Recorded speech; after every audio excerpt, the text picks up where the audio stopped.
can we just talk about that while the camera's speeding again? Cody, how do I look? No. You look amazing. Like, I'm sorry, Nathan. Like, his handsomeness is outshining you. What can I say? A bad man. Like, he's not as good as me. I mean, the camera can't even... Okay, we can start now. The camera can't even handle my looks. That's why I'm on this side. Oh, yeah. Yeah. That's true, Cody. You need to be behind the camera. Oh, yeah. So if you're not behind the camera won't sustain me and you being in the same spot in front of the camera. The camera will just break. I know. It's... The Red Epic can't even sustain this You beauty. see, we even need to be in separate rooms. Not one room can handle us. Yeah, we're in 2 separate rooms. Like you're on that side of the wall, I'm on this side of the wall. Literally, there's like a little gap breaking our beauty. I know. From capturing in the camera. I know, and even me, I need to like, just go to the side, just so I can handle it. Yeah.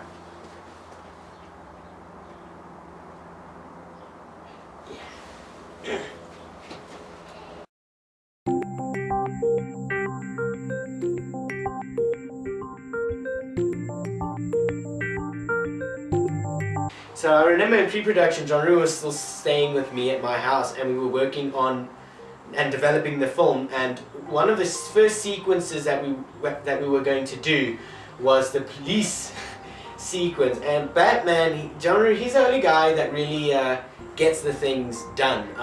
He was getting ready the guns, the helmet. We were testing it out. We even took test footage on how it would look, and he designed the logo because we didn't want to use the Metro Police. We wanted to create our own police system, the SPF, the Special Police Force.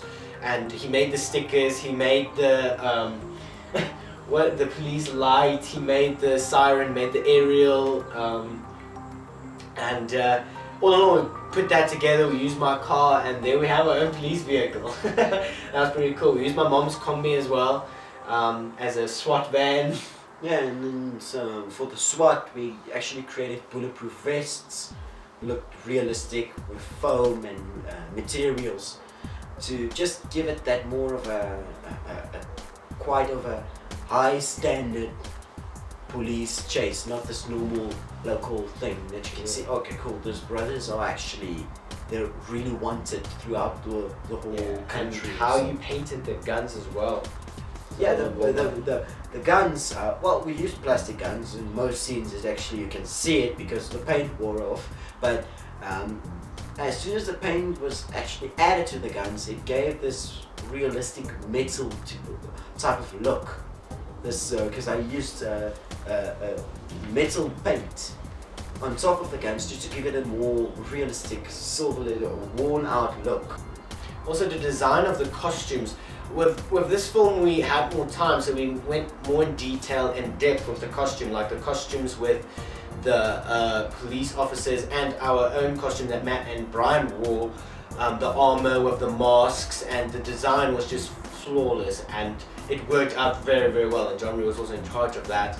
And yeah, no, it really spoke through the story. As a director, I really wanted to have character development and really have the audience identify with the characters and remember the story for what it is. And I had a joy working with everyone. Everyone gave their support. It was a lot of fun.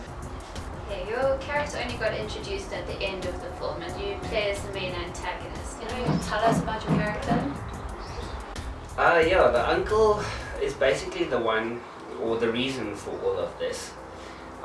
He's the reason for the training that they had in the emotionless state that they are in. But I think the uncle was a good twist in the story. Cornelius Norkia, he played as Mr. T, the hacker. I just let him free. Yeah, he was his own person. He was his own. I remember when I was directing him, I told him, alright, listen, Cornelius, in the first film, we didn't really give you lines. You created your own character. Just go. Carry on with Carry it. on. Just do what you do. Then also Kayla Kraus. That girl was amazing with her acting. The first day I saw her coming on set, I was a bit worried because she was struggling. We literally took like 5 takes just to get one line, you know. So you were the main female character which the audience could relate to. Tell us, when playing this character, which you did so well by the way, Thank you.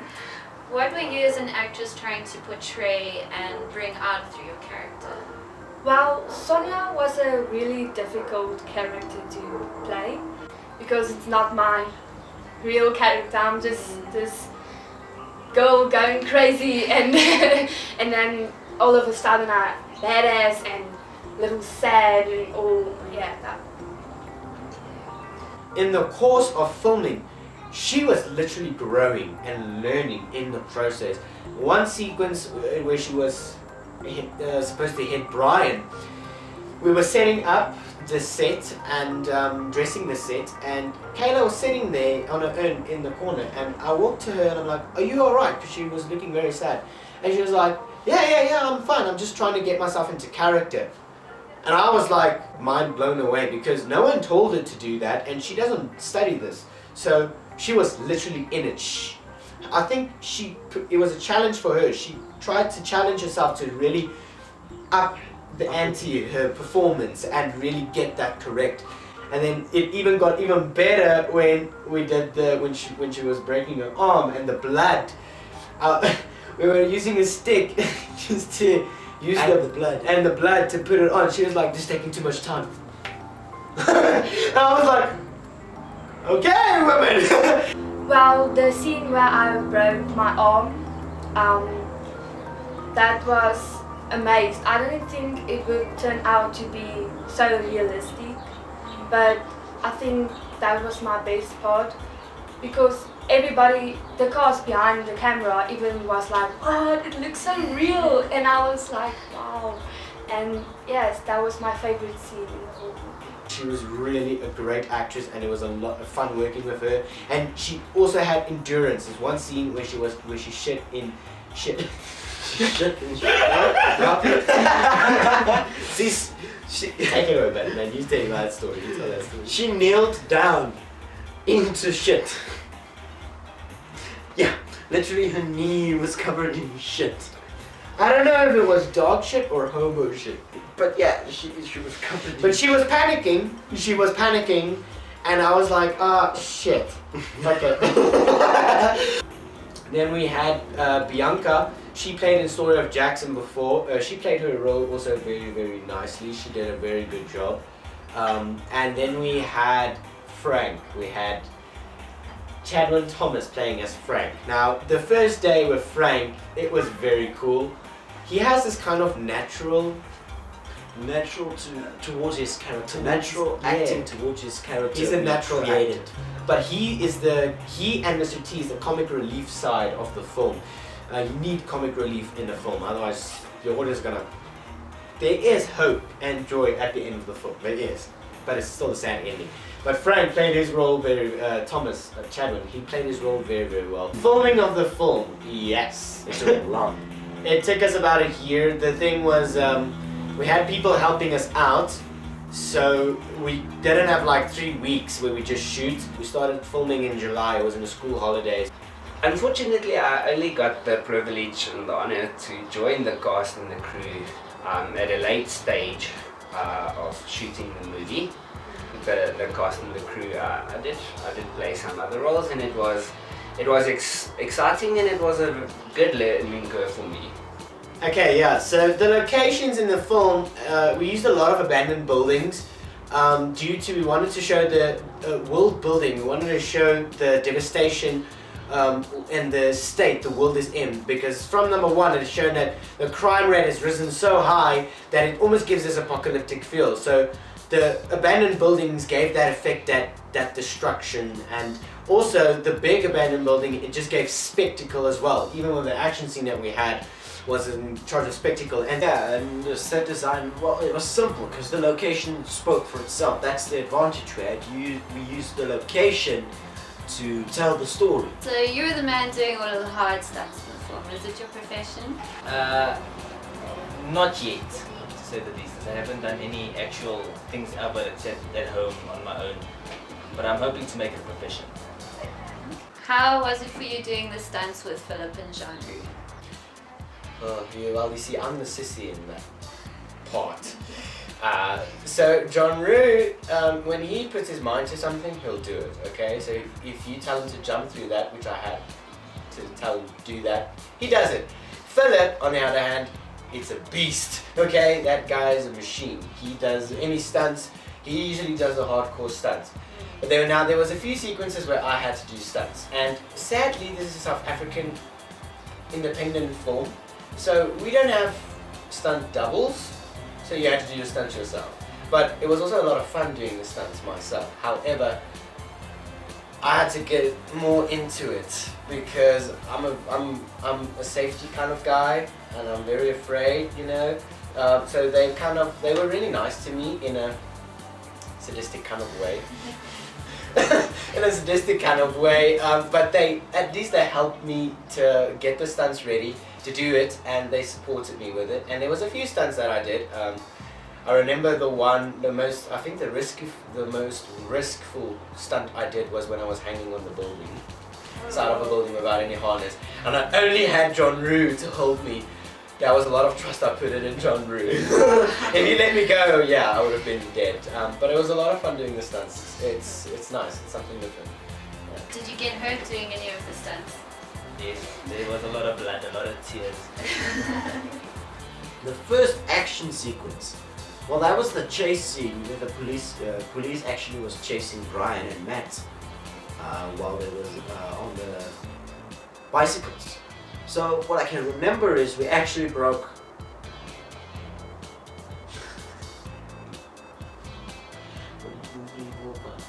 a lot of government rules. Nathan was like, screw the government. screw it! I want the car to drive on the opposite side of the lane. I'm putting up my own roadblock. Yeah, and we were So we did it. And we were filming. driving on the wrong side of the lane, and we're also on top of that, the guy he has his learners, but he doesn't have his license yet. So yeah, he was driving. So opposite in line, without a license, driving, chasing two other bicycles. Yeah, when I want something done, I want it done. But we got it done. But we got it done.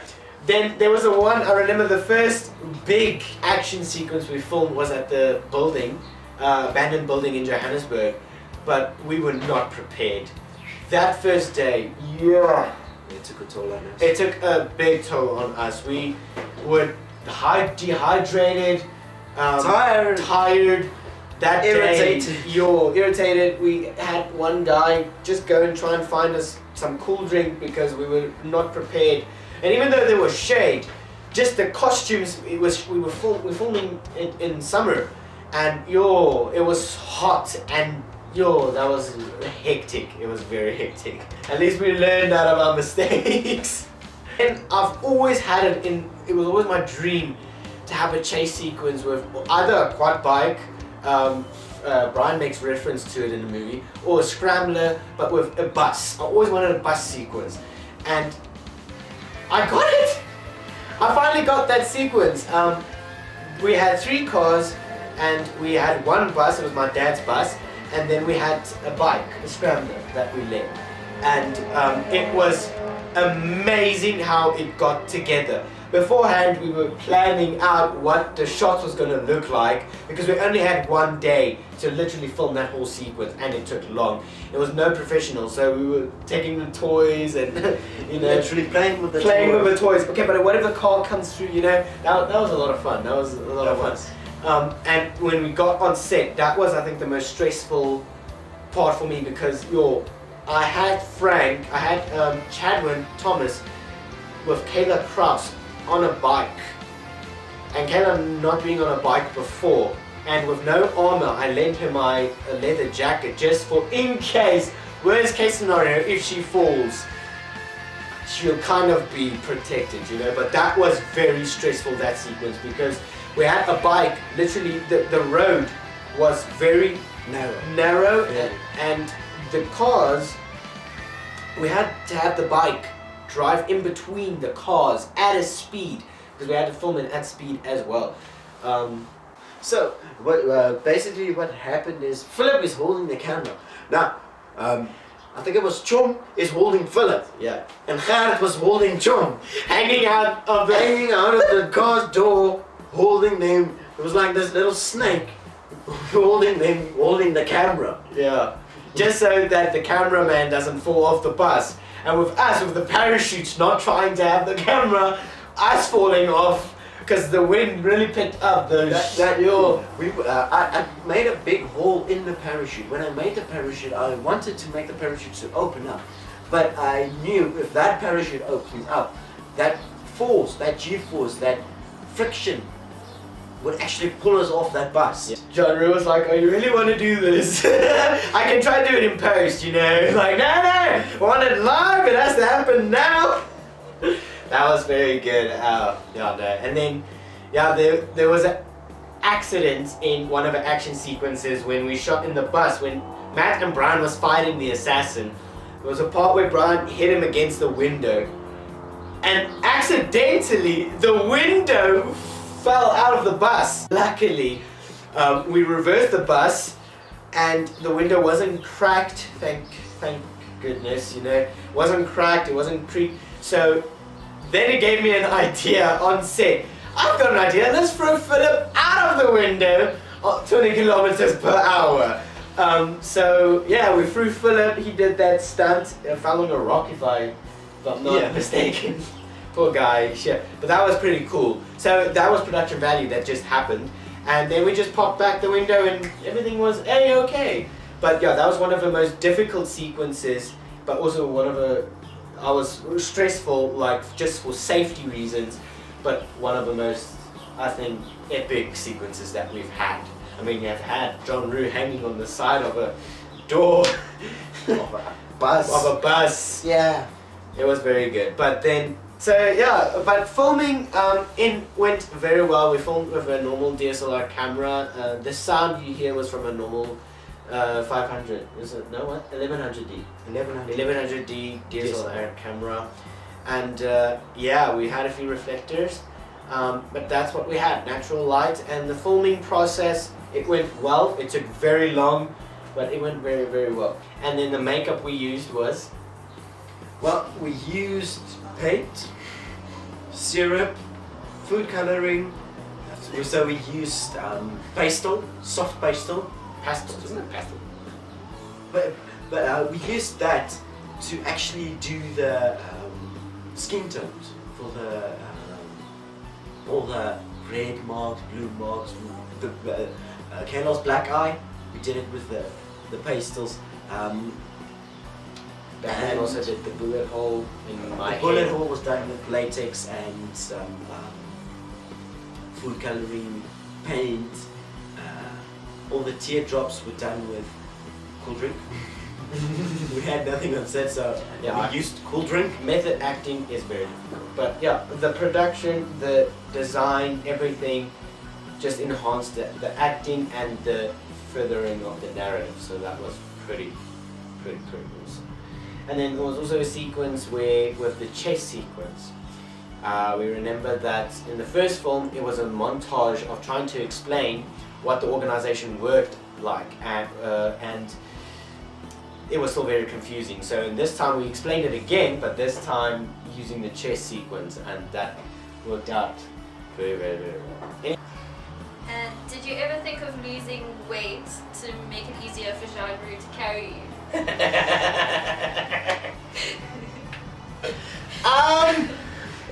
Now let me just think about that for a second. First off, if I had to lose weight,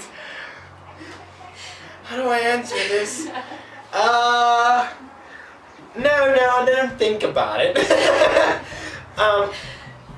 He pulled it off very well, though, I must say. That was one of the most beautiful shots in the movie. Personally, that's one of my beautiful shots that I love of the movie. But no, I didn't think of that beforehand. Just hoped he was strong enough. Yeah, but Batman, he's strong, he's Batman. What must I do? Next one. Post-production. Well, my laptop died. What we love as filmmakers, we try to push the boundaries, you know, and also with the lack of equipment, it's quite difficult, but we try our best. And there's this parts where we used green screen. It was natural lighting, On the green on the screen. green screen. We used reflectors just to get like a little light on, and but we want to dive into the green screen because we want to perfect that art of filmmakings. Because otherwise, how are we going to keep progressing? Other sequences, it's two sequences where it's with a TV. When Brian sees a sequence where Mr. T is being arrested on the TV, That was actually a motion track playing of a video. on the TV. The TV wasn't even on. And even worst case scenario, the 16:9 flat screen TV in the big building on the abandoned location where the monitor, when the bad guy was speaking to them, there was no power at all. So the TV was off. So Batman, with his amazing editing skills, even put it on a, what would you call it, A plane. a plane. Of a video of the bad guy talking. Yeah, A yeah. motion tractor playing on the monitor screen without any motion tracking dots. That's where we actually learned more about motion tracking. What did you think the director's vision was for the film, and how was it working together with him to make that vision a reality? I'm not 100% sure what goes on into the director's mind, but what he tried to accomplish, it looked like he got that right though. Because that was a brilliant film. It just lacked budget, making it a shit film, but it lacked budget. The story was good. First off, he is a good director, but he is really commanding sometimes. Like, I want it like this, but he always makes it also comfortable for you in a way. So it wasn't hard for you also. So I think he was one of the best directors, but also the you have to do it directors. Okay, well that's great. At least you knew what he wanted from Yes, you. That's great. Let's speak a little bit about the DOP and the director. Now you see, that is a relationship very, very special. In any film case he means. Not just in this one. Not just in this one, he means in every film. That's The what I DOP is meant. done- What did you think I was meaning? But yeah, a DOP and a director, they have to have this connection. Otherwise, the film won't be So- so big of a success. I wrote this screenplay, and Batman usually sometimes filled in ideas. But I usually have a vision. I know where I want to go, what I want to do. But I'm also open for ideas, and John Rue usually gives me some ideas. How it works is I'm the creative mind. I come up with this crazy scenarios and stories, and then Batman's the guy that's bringing me back to reality, and like, okay, but how are we going to film this? How are we going to do this technically? But what I love about John Rue is, and our relationship that we have as friends, With benefit. we love joking around. But what happens is, John Rue knows my style of filming, and he knows exactly what I want. So a lot of times he gets what I want. I leave him with the DOP. In previous films, I used to love going on the camera, but this time I left it all to him because he's a very good camera person as well, and he knows how to work with the camera and he knows how to get my vision correctly of what I want. So that went very well, and from a DOP standpoint, it was very, very well done. And also a shame, this poor guy, the lengths he had to go just to get my shots. I had to hang out of a building, on the roof of a car, on the bonnet of a car, out of a car's door. What And more? Tight spaces, Tight space. inside a car just to get a low angle. Oh my gosh. This guy literally put his life on the line just to get my shot. But no, if a director wants that shot, he wants that shot. No, it was very, very good. But at least it was fun. It was adrenaline pumping. Yeah, it was fun. What did the film do for you as a person? I've learned so much out of this production and can't wait to do another production. I learned a lot with everybody, and the characters I was with, they were amazing. I think it helped me as a person to boost my confidence, and this was a very challenging role, something that I haven't played before. I've never played the antagonist. It gave me a couple of things that I never tried before that I really enjoy doing. So it kind of opened a few doors for me career-wise. And yeah, we'll see what happens next, I guess. If I get money eventually. And it was a big family, and it was just a joyride making this film. We had a lot of laughs, a lot of fun moments, a lot of dying moments, blood, sweat, as Philip put it, but it was all just a great journey, and we loved doing it. And the film, to me, it was a very good memory to me, and it's something I'll always keep to my heart, you know. And I'm ready for the next one. The whole film was blessed from the start. I feel that this was a story that just had to come out to the audience, you know. I mean, we got the opportunity to show it at Stark Core, and when looking back on filming it, I remember when in the morning when we would get together at Jason's house, and we would go as a crew. We'll head to the location. Now, I remember I was quickly getting a few stuff at my house and all those things. When I got to the turn, over the turn on my right, I was turning in. In the road, I saw at least 4 cars, the bus, and the bike in the bus, and I saw just all these people coming together to help us out with our project. And that, when I saw that for the first time, it literally looked like a real crew with a big budget. And that whole day, the people with their cars, petrol is very costly, and they were driving up and down the whole day with their cars, asking nothing in return. And after shooting that day, I remember on the way driving home, I was almost crying, literally. I have never felt so thankful and so blessed in my life than I have on that day, because to me, it was amazing just how film can bring people together, and these people just they're not selfish, and they believe in what we do, and they care for us, you know, and just helping us out. Themes. But the one theme that's important to me that I noticed in the film was no one respects time for what it is. No one cares about time until it's gone. Well, I think his vision for the film was to get the theme of the film out there. There was a few themes in the film, but he wanted the audience to take something out of that film and actually make use of it in their daily lives. There was a few themes. The one theme was caring for one another, respecting one another's choice. A lot of themes as well is the narrow-minded thinking. People shouldn't think narrow-minded, and they should respect one another's opinions and ways of life, because everyone is raised differently in life. So one of the themes also was, what does revenge gets you? The consequences of revenge. It really doesn't fulfill you. And also respect for one another and caring for your fellow man.